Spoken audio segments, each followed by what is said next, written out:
My name is Nathan Dacuna and I'm an Associate Lecturer at the University of Canberra.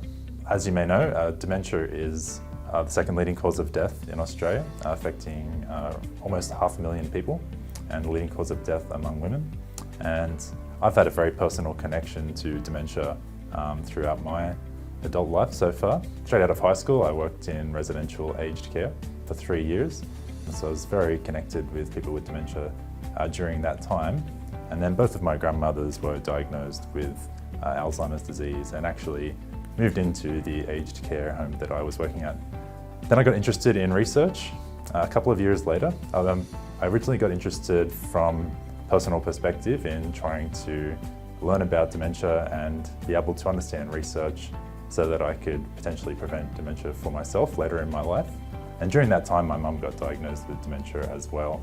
And it was actually the Dementia Australia PhD scholarship that really helped push me towards looking into different ways that you can improve the quality of life of people living with dementia. Yeah, so the biggest study of my PhD was working with the National Gallery of Australia's Art and Dementia program, which is a very long-running program and probably the most successful program in the world that includes people living with dementia into their access programs as part of small arts-based discussion groups. They take them around the gallery to 3 to 4 different works of art, sitting down in front of each, and it's a really open discussion led by the participants.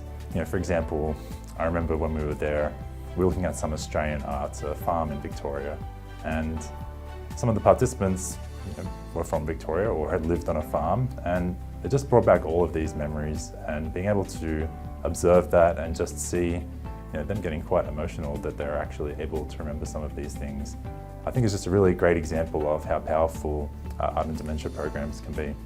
And what the really unique aspect of our research was is that we collected saliva samples before the 6-week intervention, after the 6 weeks, and then again 6 weeks later. And we wanted to look at changes in their stress responses through salivary cortisol. So the interesting thing that we found in our participants was that the morning cortisol to evening cortisol ratio changed, and that showed that their physiological functioning. And so we think that because of being able to get out and about, to be involved in this program, it made some sort of subtle change in their physiology. We can't actually say that it was the art and dementia program that caused that. There could have been a number of different factors.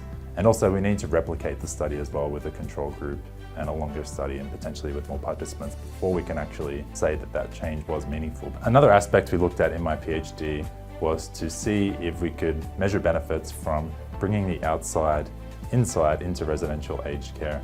Not everyone that lived in the residential aged care home could actually participate and go to the gallery, maybe due to physical limitation or another reason.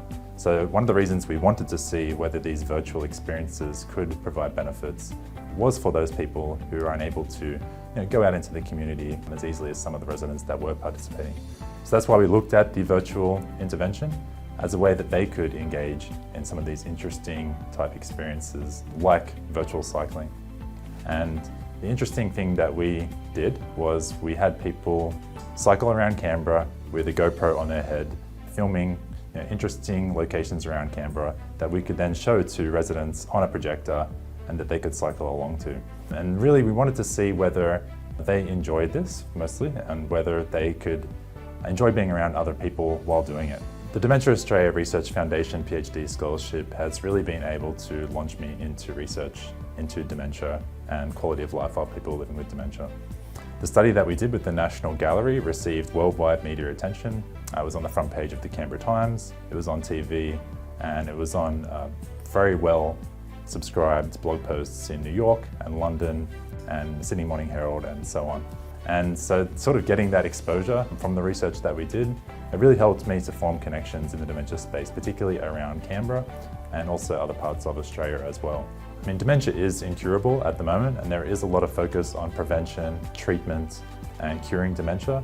But we need to also focus on people who are currently living with dementia to maximize their quality of life and to help reduce their cognitive decline for the rest of their life so that they can spend more time with their family, they can enjoy things, they can live their best quality of life. And that's why the research that I did in my Dementia Australia Research Foundation PhD scholarship is important.